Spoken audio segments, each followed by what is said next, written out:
The grand hall of Buckingham Palace held its breath as Lord Edmund Harrington stepped forward. The elderly nobleman, respected for his decades of service to the crown, had requested an urgent audience with the royal family. His weathered hands trembled slightly as he clutched a leather-bound folder containing documents that would shake the very foundations of the monarchy.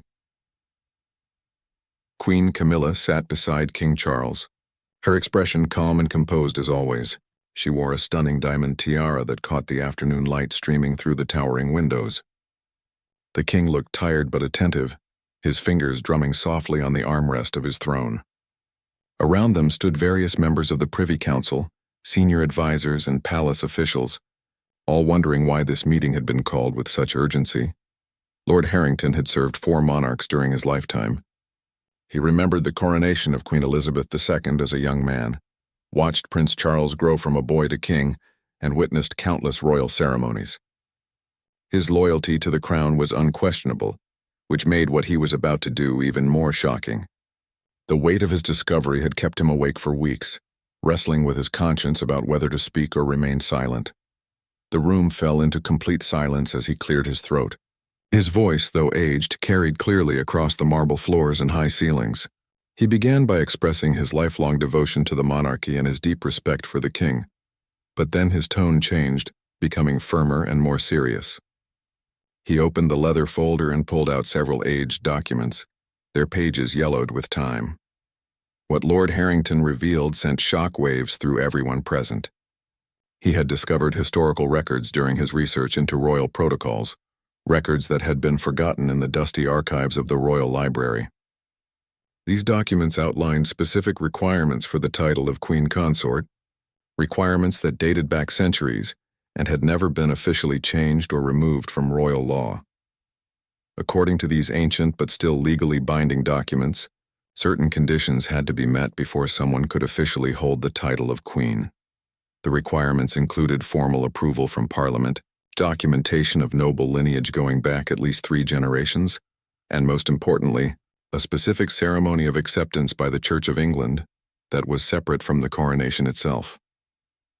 Lord Harrington's hands shook as he explained that while Camilla had been crowned alongside Charles, the specific ceremony required by these old laws had never been performed. The documents showed that this ceremony, called the Rite of Royal Acceptance, was distinct from the coronation and had been performed for every queen consort in British history, from Queen Alexandra to Queen Elizabeth the Queen Mother. The silence in the room was deafening. Queen Camilla's face had gone pale, though she maintained her composure with remarkable grace. King Charles leaned forward, his expression a mixture of confusion and concern. The Archbishop of Canterbury, who was present at the meeting, looked genuinely shocked, his eyes widening as he absorbed the implications of what was being said. Lord Harrington continued, his voice growing stronger despite the gravity of his words. He explained that he had spent months verifying these documents with legal historians and constitutional experts. Every scholar he consulted confirmed that these laws had never been repealed. They had simply been forgotten over time, gathering dust in archives that few people ever visited. The elderly lord made it clear that he took no pleasure in bringing this matter to light. His voice cracked with emotion as he spoke of his respect for Queen Camilla and her years of service to the nation. He acknowledged her charitable work, her dedication to various causes, and the grace with which she had handled her role. But he insisted that the law was the law, and the monarchy's strength lay in its adherence to constitutional and legal traditions. As Lord Harrington spoke, palace officials began whispering urgently to each other. Legal advisors pulled out their phones to contact constitutional lawyers. The tension in the room grew thicker with each passing moment. This was not just a minor procedural oversight. If what Lord Harrington said was true, it meant that Queen Camilla's title might not be legally valid according to centuries-old royal law. The king finally spoke, his voice measured and careful. He asked Lord Harrington if he was absolutely certain of his findings. The old nobleman nodded solemnly, offering to present all his research and the verification from legal experts. He had brought copies of the original documents, translations from the Old English in which they were written, and legal opinions from 3 different constitutional scholars. Queen Camilla remained silent throughout the exchange, her posture perfect, her expression unreadable, Only those who knew her well could see the slight tension in her jaw, the way her hands gripped the armrests of her throne just a bit tighter than usual. She had worked so hard to earn public respect and acceptance. The thought that her title might be challenged on legal grounds must have been devastating.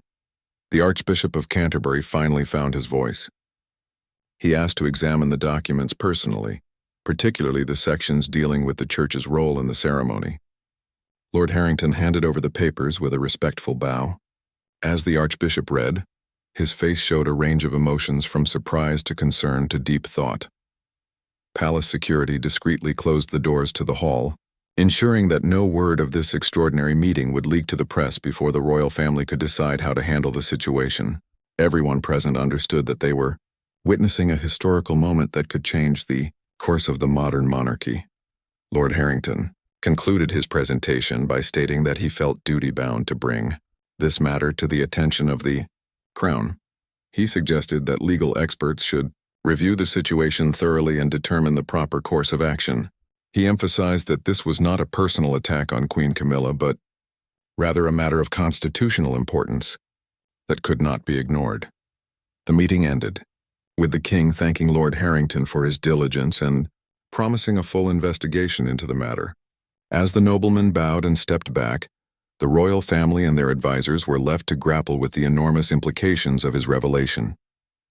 The stability of the monarchy, the legitimacy of royal titles, and the very foundation of centuries-old traditions now hung in the balance, all because of forgotten documents that had emerged from the shadows of history. The news spread through the palace like wildfire, though officials worked desperately to contain it. Within hours of the meeting, senior legal advisors from across London were summoned to emergency consultations. The king's private secretary made dozens of urgent phone calls, speaking in hushed tones behind closed doors. Meanwhile, Queen Camilla retreated to her private chambers, declining all appointments for the remainder of the day. In a secure conference room deep within the palace, a team of Britain's top constitutional lawyers gathered around a mahogany table.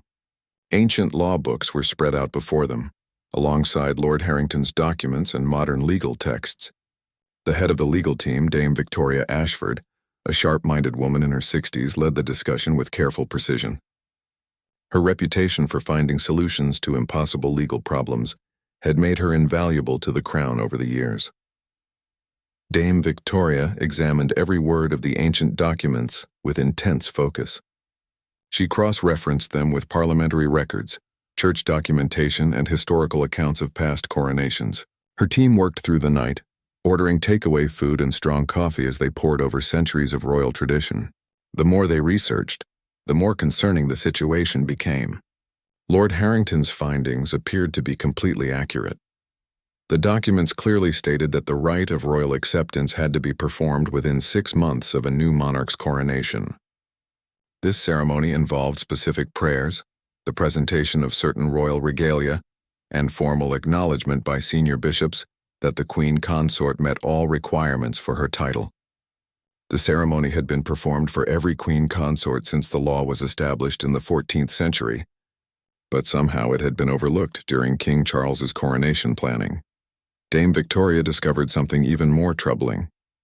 The law stated that if the ceremony was not performed within the 6-month window, the title of queen could not be legally used until the proper procedures were completed. Since more than a year had passed since the coronation, they were well beyond that deadline. The legal implications were staggering. Every official document signed by Queen Camilla, every royal decree issued in her name, could potentially be challenged in court. Meanwhile, word had begun to leak beyond the palace walls. A junior clerk who overheard snippets of conversation mentioned something to a friend, who told another friend, and soon rumors were circulating in London's political circles.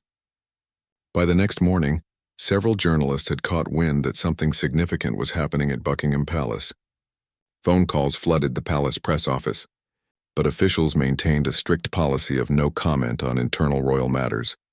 Prince William was informed of the situation during a private dinner with his father. The future king listened with growing concern as King Charles explained Lord Harrington's discovery. William had always maintained a complicated relationship with his stepmother, but he understood the implications for the monarchy. If the legitimacy of royal titles could be questioned, it weakened the entire institution. He offered his support to his father while privately worrying about how this would affect public perception of the royal family. Back in her chambers, Queen Camilla sat at her writing desk, staring at a blank piece of paper. She had faced public scrutiny and criticism for years, had worked tirelessly to prove herself worthy of her position, and had finally begun to feel accepted by the British people. Now, through no fault of her own, her title was being questioned on technical legal grounds. Her lady-in-waiting, Margaret, brought tea and offered quiet comfort, but Camilla barely touched the cup. The Queen thought back to her wedding day, to her coronation, to all the official ceremonies she had attended. She had done everything asked of her, followed every protocol, and studied royal tradition extensively. How could such an important ceremony have been missed? She felt a mixture of anger, confusion, and deep hurt. The unfairness of the situation weighed heavily on her heart. King Charles called an emergency meeting with his most trusted advisors. The group included Dame Victoria, the Archbishop of Canterbury, the Prime Minister's representative, and several senior members of the royal household. They gathered in the king's private study, a room filled with family photographs and personal mementos. The king looked exhausted, the strain of the situation evident in his face. Dame Victoria presented her findings with characteristic directness. The law was clear, she explained, and there was no simple way around it. However, she had discovered a possible solution. Parliament could pass emergency legislation to retroactively validate Queen Camilla's title, essentially creating a legal workaround to the ancient requirement.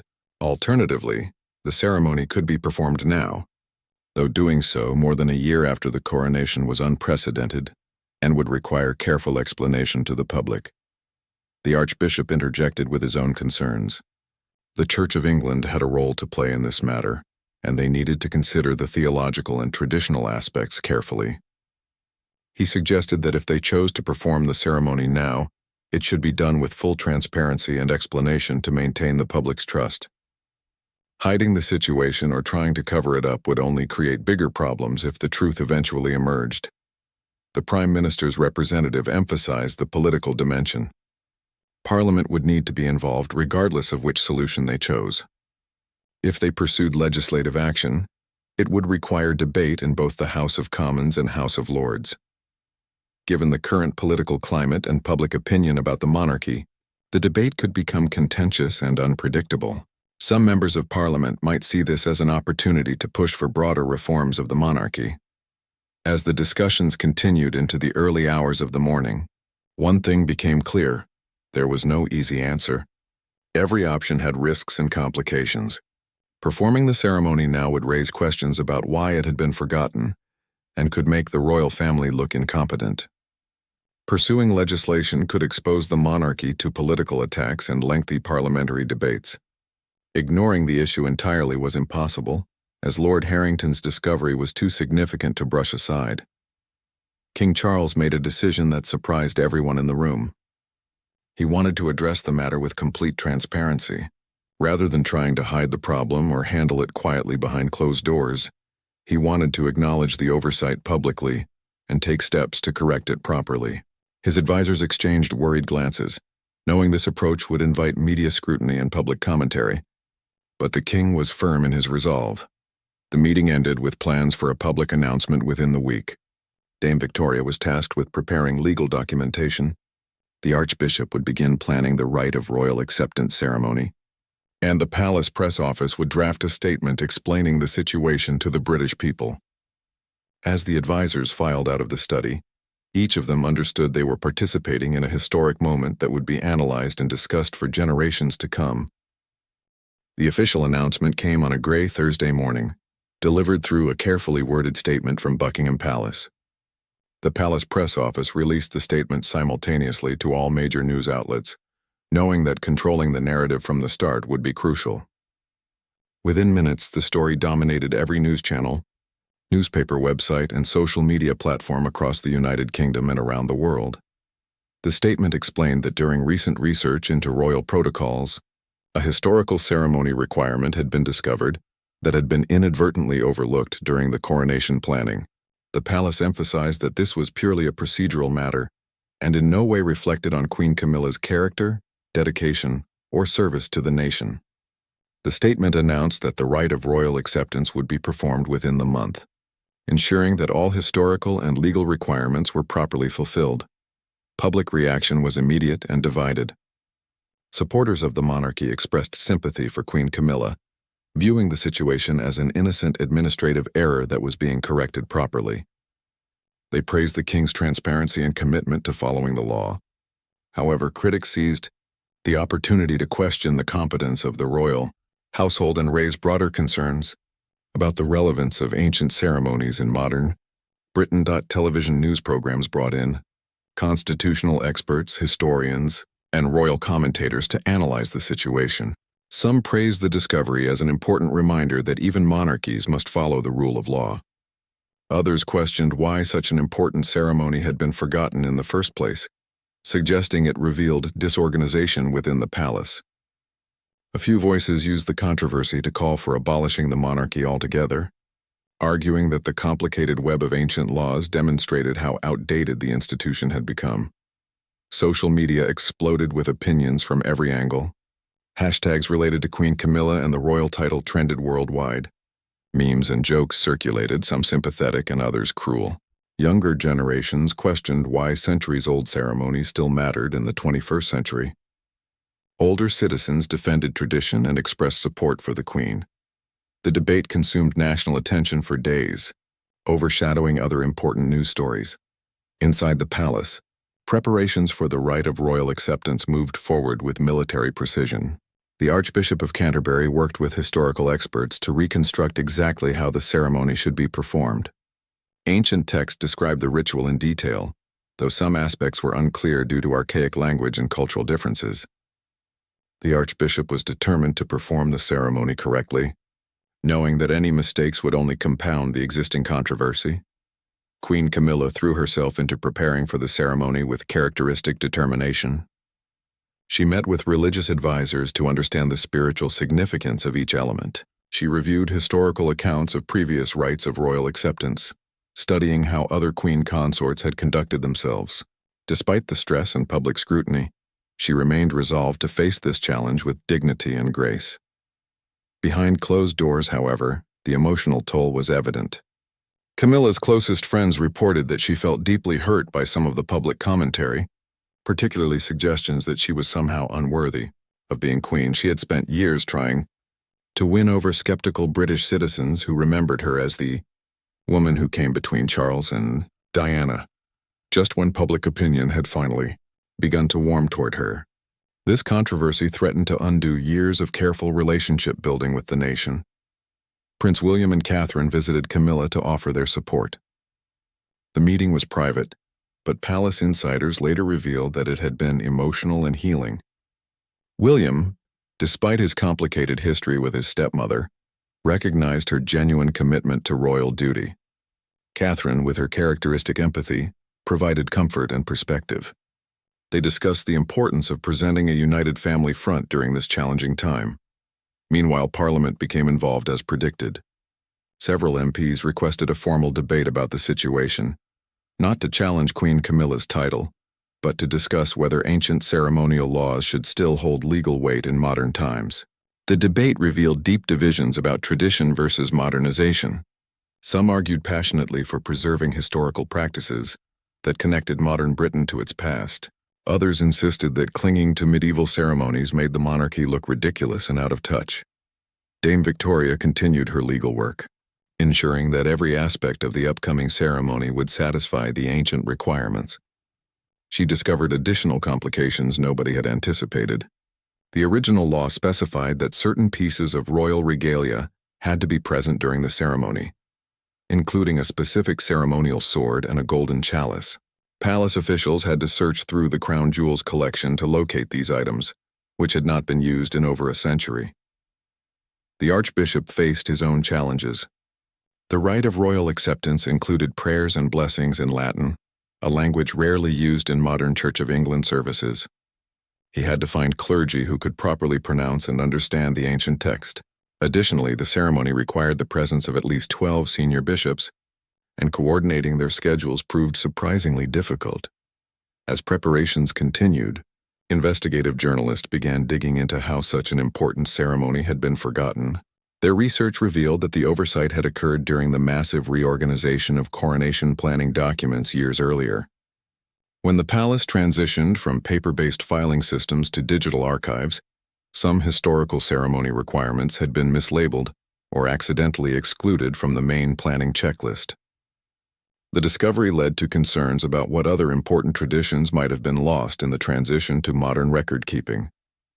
Public interest in the upcoming ceremony grew as the date approached. The palace announced that the rite of royal acceptance would take place at Westminster Abbey, the same location as the coronation. Limited seating would be available for dignitaries and officials, but the ceremony would be televised for the public to witness. This decision sparked additional debate, with some arguing that televising the event turned a sacred ceremony into entertainment, while others praised the transparency. Queen Camilla spent her final days before the ceremony in quiet reflection and prayer. She visited with ordinary citizens during a few carefully planned public appearances, wanting to show that she remained committed to her duties despite the controversy.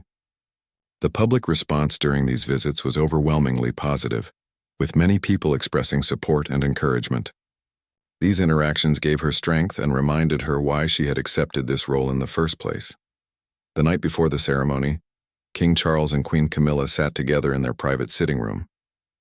They talked about the journey they had taken together, the challenges they had faced, and the love that had sustained them through everything. Charles expressed his pride in how Camilla had handled the situation with such grace. She thanked him for his unwavering support and told him she was ready to face whatever tomorrow would bring. They held hands in comfortable silence as the clock ticked toward midnight, knowing that the next day would be historic, stressful, and ultimately transformative for the monarchy, and for them personally. Dawn broke over London with unusual clarity, the sky painted in shades of pink and gold. Westminster Abbey stood majestic and ancient, its Gothic spires reaching toward the heavens.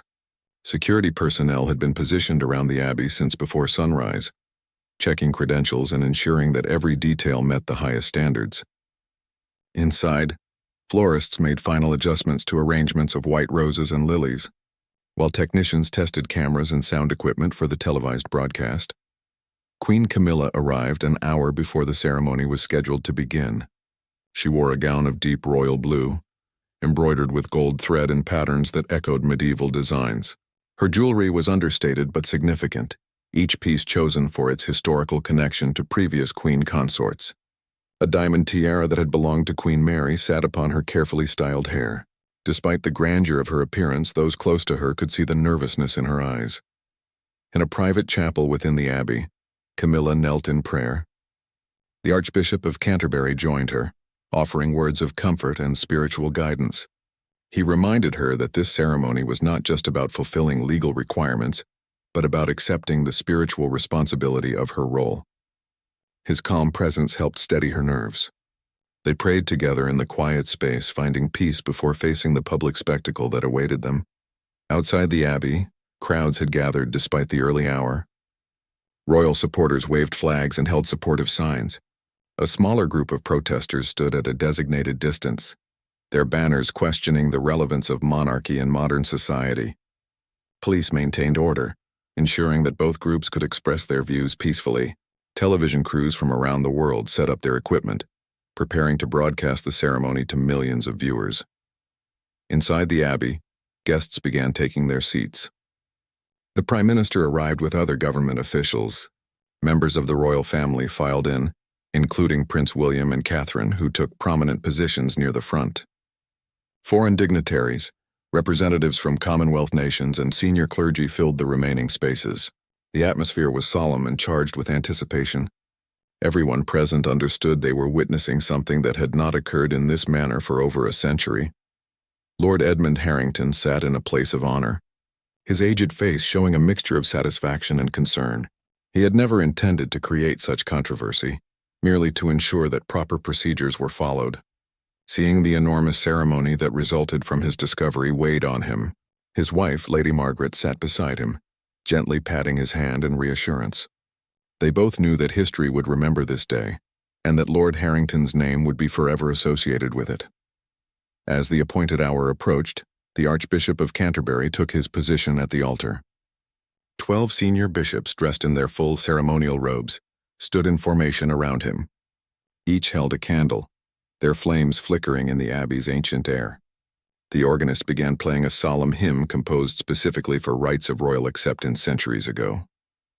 The music filled the vast space with haunting beauty, its medieval harmonies creating an atmosphere of timeless reverence. King Charles entered first, walking slowly down the aisle with measured dignity. He wore full ceremonial regalia, including the imperial state crown. His presence reminded everyone that this ceremony was about upholding the traditions of monarchy, not questioning them. He took his seat on a throne positioned to the side of the altar, his expression serious and focused. Then came Queen Camilla, walking alone down the aisle in a departure from normal royal protocol. The ancient texts specified that the candidate for queen consort must approach the altar independently, symbolizing her individual acceptance of the role's burdens and responsibilities. Her steps were steady despite what must have been overwhelming emotion. Cameras captured every moment, broadcasting her solitary walk to audiences around the world. As she reached the altar, Camilla knelt on a cushion embroidered with the royal coat of arms. The Archbishop began the ceremony with prayers in Latin, his voice resonating through the abbey with authority and reverence. He held the ancient ceremonial sword, its blade catching the light from the candles and stained glass windows. According to tradition, the sword represented both the power and the duty of queenship. The Archbishop asked Camilla a series of questions in English, translated from the original Latin text. Did she accept the responsibility of serving as queen consort? Did she pledge to support the king in his duties? Did she commit herself to the service of the British people? Did she acknowledge the spiritual dimension of her role? To each question, Camilla responded with a clear "I do," her voice strong and unwavering despite the emotion evident in her eyes. The 12 bishops then approached, each placing a hand on the ceremonial sword while offering a blessing. This symbolized the Church's acceptance and support of her as queen. Their voices joined together in a hymn so old that few in the audience had ever heard it before. The ancient words spoke of duty, service, faith, and the sacred nature of royal responsibility. Next came the presentation of the golden chalice, retrieved from the depths of the crown jewels collection, where it had rested unused for decades. The Archbishop filled it with holy water blessed specifically for this ceremony. He anointed Camilla's forehead with the water, making the sign of the cross while speaking prayers that had been used for centuries. This marked her formal acceptance by the Church as queen consort in the eyes of God. The final element of the ceremony involved the presentation of a golden rod topped with a dove, symbolizing peace and the Holy Spirit. The Archbishop placed this in Camilla's hands while pronouncing the formal declaration that she was now, in every legal and spiritual sense, queen consort of the United Kingdom. The congregation, which had been silent throughout the ceremony, erupted in applause, a modern touch that contrasted with the ancient ritual they had just witnessed. Queen Camilla rose from her kneeling position, tears visible on her cheeks. She turned to face King Charles, who stood and descended from his throne. They met in the center of the altar area, and he took her hand in his, a gesture of partnership and love that resonated with everyone watching. The personal moment within the formal ceremony touched hearts around the world. As the royal couple walked back down the aisle together, the organ played a triumphant recessional. The relief on Camilla's face was evident, as was the pride in Charles's expression.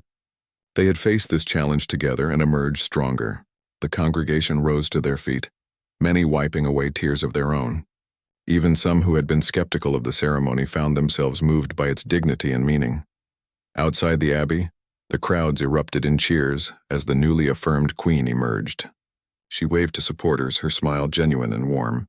The protesters had mostly dispersed, their cause seeming less relevant after witnessing the ceremony's solemnity.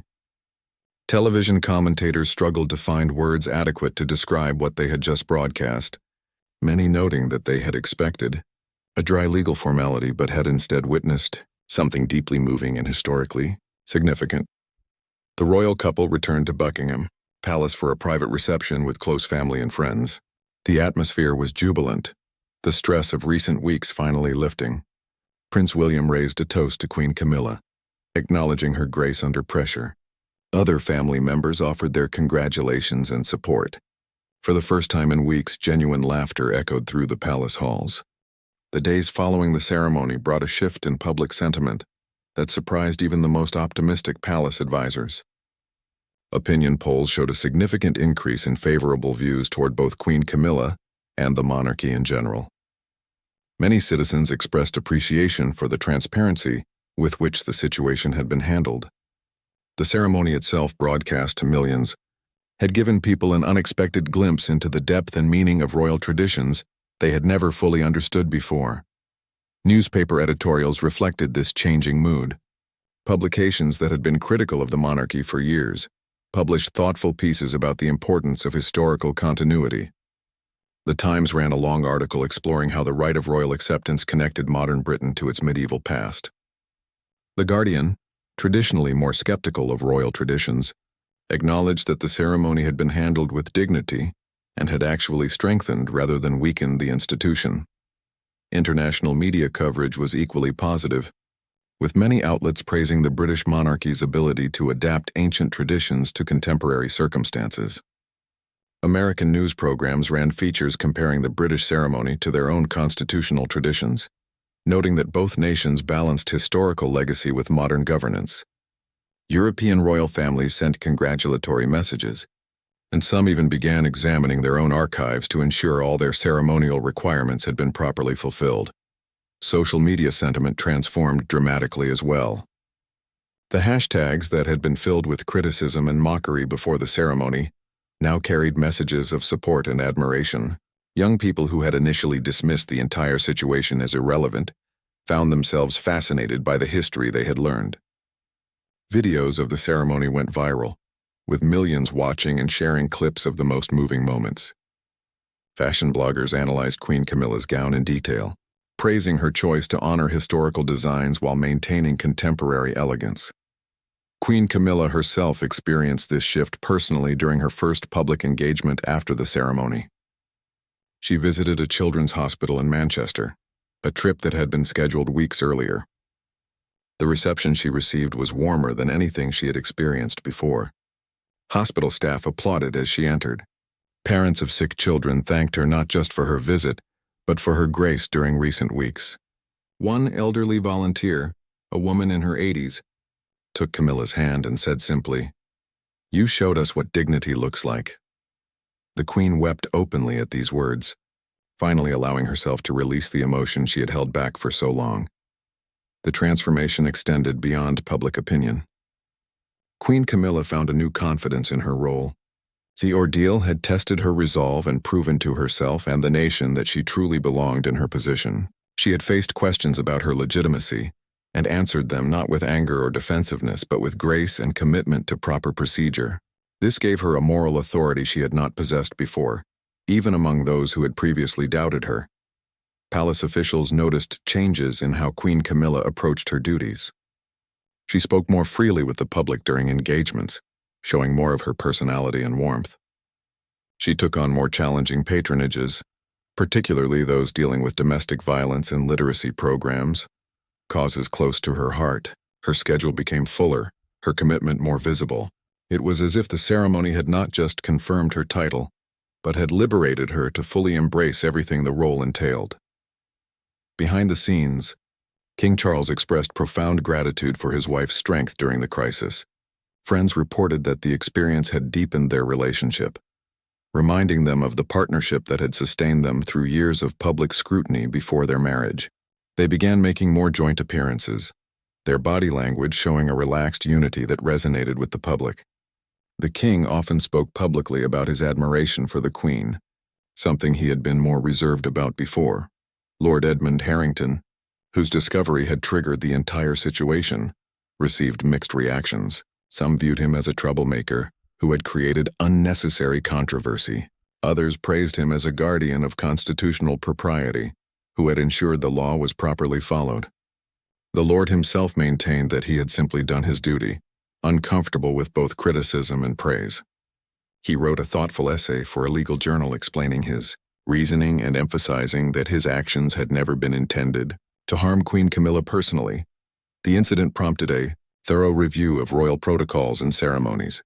Dame Victoria Ashford led a team that examined every aspect of royal tradition to ensure no other important requirements had been forgotten. They discovered several minor ceremonial obligations that had fallen into disuse, though none as significant as the rite of royal acceptance.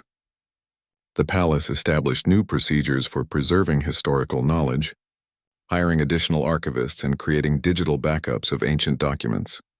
Parliament, which had debated the situation extensively, ultimately passed a resolution affirming the importance of both tradition and adaptability in British governance. The resolution noted that while ancient ceremonies retained legal force, the nation must also ensure these traditions remained relevant and comprehensible to modern citizens. Several MPs proposed creating a commission to review all ceremonial laws, though this suggestion faced opposition from traditionalists who feared it would lead to the erosion of important customs. The Archbishop of Canterbury reflected publicly on the spiritual dimensions of the ceremony. In a sermon delivered at Canterbury Cathedral, he spoke about how ancient rituals connected people to something larger than themselves, providing continuity across generations. He argued that the rite of royal acceptance was not just a legal formality, but a profound spiritual commitment that reminded everyone, including the Queen herself, of the sacred nature of service to others. His words resonated with many who had questioned whether such old ceremonies still had meaning. Universities began offering new courses examining the intersection of law, tradition, and monarchy. The incident provided rich material for constitutional scholars, historians, and legal theorists. Academic journals published numerous articles analyzing everything, from the historical origins of the rite of royal acceptance to its implications for modern constitutional monarchy. Students found themselves genuinely interested in royal history, seeing it not as dusty irrelevance but as living tradition that continued to shape their nation. Queen Camilla received thousands of letters from citizens across Britain and the Commonwealth. Many shared their own experiences of feeling inadequate or questioned, expressing how her handling of the situation had inspired them. She read many of these letters personally, often in the evening before bed, finding strength in the connections she was forming with ordinary people. She instructed her staff to respond personally to as many letters as possible, wanting people to know their words had truly reached her. The royal family held a private dinner 6 weeks after the ceremony, gathering everyone together to reflect on what they had learned. The conversation was honest and sometimes emotional. Family members discussed how the crisis had revealed both weaknesses and strengths in how they operated. They talked about the importance of supporting each other through challenges and presenting a united front to the nation. Queen Camilla thanked each person individually for their support, her voice breaking with emotion as she acknowledged how much their loyalty had meant to her during the darkest days of the controversy. As autumn turned to winter, the incident began to fade from daily headlines, though its impact would be felt for years to come. Queen Camilla had emerged not just confirmed in her title, but transformed by the experience. She had faced the ultimate test of her position and had proven herself worthy in the eyes of the law, the church, and most importantly, the British people. The monarchy itself had demonstrated its ability to honor ancient traditions while remaining relevant to contemporary society.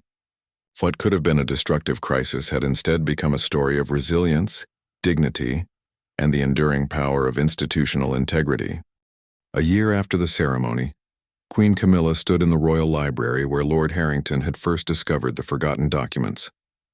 She had requested a private tour of the archives, wanting to see with her own eyes where the papers that had changed her life had been hidden for so long. The head archivist, Dr. Eleanor Pemberton, guided her through rows of ancient books and documents, explaining the painstaking work of preserving Britain's historical records. The Queen paused at the exact shelf where the documents had been found. She ran her fingers along the worn leather bindings of nearby volumes, contemplating how easily important knowledge could be lost or forgotten. She turned to Dr. Pemberton and announced her intention to establish a royal foundation dedicated to preserving historical documents and making them accessible to scholars and the public. The Queen wanted to ensure that no future generations would lose touch with the traditions and laws that shaped their nation. The announcement of the new Royal Archive Foundation generated immediate enthusiasm. Historians, archivists, and educators praised the initiative, Donations poured in from wealthy benefactors who recognized the importance of the work. Universities offered partnership programs. The foundation became Queen Camilla's signature project, the cause most closely associated with her reign as queen consort. She threw herself into the work with passion, attending planning meetings, reviewing proposals, and personally touring other archives to learn best practices. Prince William and Catherine became increasingly involved in supporting the Queen's foundation work. The younger generation of royals recognized that Queen Camilla had found a way to make ancient traditions relevant to modern concerns. They watched how she transformed a personal crisis into positive action, learning lessons they would carry into their own future roles. The family dynamic had shifted, becoming more collaborative and less hierarchical. Queen Camilla was no longer seen as an outsider but as a full partner in the royal mission. Lord Harrington, now approaching his 90th birthday, was invited to serve as the honorary patron of the Royal Archive Foundation. Initially hesitant, worried that his role in the controversy might overshadow the foundation's work, he eventually accepted after the Queen personally assured him that his dedication to historical accuracy deserved recognition. At the foundation's launch event, Queen Camilla publicly thanked him for his diligence and integrity, stating that while his discovery had been painful at the time, it had ultimately strengthened both her resolve and the monarchy itself. The ceremony's impact rippled through the Commonwealth as well. Other nations with constitutional monarchies began examining their own traditions more carefully. Canada, Australia, and New Zealand each conducted reviews of their royal protocols, discovering their own forgotten or unclear ceremonial requirements. This led to a series of conversations about how Commonwealth nations could honor shared traditions while respecting their growing independence and unique cultural identities. In Britain itself, schools began incorporating the story of the right of royal acceptance into their history curricula. Teachers used it as a case study in constitutional law, the importance of institutional memory, and how nations can modernize while maintaining connections to their past. Students debated whether ancient ceremonies should still hold legal force, learning critical thinking skills while engaging with real-world constitutional questions. The incident became a touchstone for discussions about tradition, law, and change. Queen Camilla's public approval rating stabilized at levels that would have seemed impossible just 2 years earlier. More significantly, the quality of public sentiment had changed. People no longer merely tolerated her presence in the royal family. They genuinely respected her. She had proven that she could face adversity with grace, accept criticism without bitterness, and emerge stronger from challenges. These were qualities that resonated deeply with a nation that had faced its own struggles and uncertainties in recent years. The Queen began receiving invitations to speak at universities, think tanks, and cultural institutions. Her speeches focused on themes of resilience, the importance of institutions, and the value of learning from difficult experiences. She spoke with authenticity and vulnerability, sharing how the challenge to her title had forced her to examine her own commitment and motivations. Young people in particular responded to her honesty, seeing in her someone who had overcome doubt and opposition through determination and grace. Dame Victoria Ashford, whose legal work had been crucial throughout the crisis, was elevated to the peerage, becoming Baroness Ashford. In her maiden speech in the House of Lords, she reflected on the importance of the rule of law, applying equally to all citizens, including the royal family. She argued that the monarchy's willingness to subject itself to legal scrutiny actually strengthened rather than weakened it, demonstrating that no one was above the law in Britain. Her words were quoted in legal textbooks and constitutional law courses around the world. The Archbishop of Canterbury continued to reference the ceremony in his sermons and writings.